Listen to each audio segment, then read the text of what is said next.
Existe cura para o autismo? Não, não existe cura para o autismo. Até o presente momento, nenhum estudo sério indicou que exista cura para o autismo. Até mesmo porque a medicina sequer conseguiu identificar a causa do autismo. Não se sabe ainda exatamente o que causa o autismo. Então não se tem nem como por onde começar a procurar uma cura. O que existe são tratamentos que podem ser utilizados para amenizar os sintomas e ajudar a pessoa que tem a síndrome a se adaptar melhor às questões às quais ele tem maior dificuldade. Eu tenho uma opinião pessoal sobre isso que é a seguinte: eu acredito que nem deva haver uma cura para o autismo. Isso não deve nem ser procurado uma cura.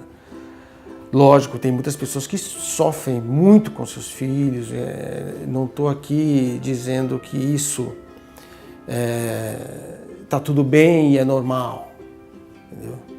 Mas o que eu acredito é que o autista ele é um novo estágio da evolução moral do ser humano. Porque se você pegar e comparar, por exemplo, todas as mazelas morais que nós temos hoje na nossa sociedade, né? Todos esses distúrbios morais que nós temos, e comparar com o autista, você vai perceber que o autista não tem esses distúrbios. Então você tem aqui na nossa sociedade, por exemplo, você tem a inveja, você tem o materialismo, você tem a falsidade, você tem o egoísmo, você tem uma série de mazelas morais que nós carregamos. E se você compara com o autista, ele praticamente não tem nenhuma delas. Então, para mim, o autista é uma evolução.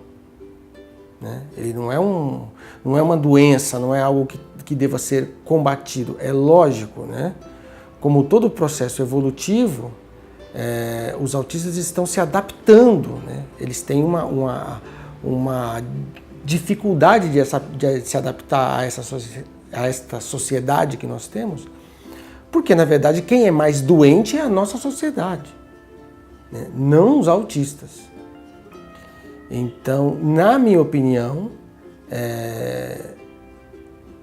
essa situação que se apresenta em relação aos autistas na verdade, é uma evolução.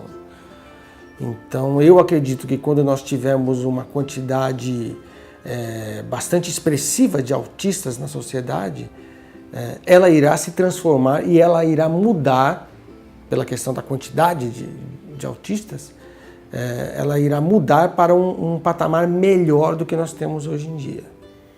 Então, para mim, o autismo ele não representa uma doença a ser perseguida e ser combatida. Sim, o autismo ele representa uma evolução.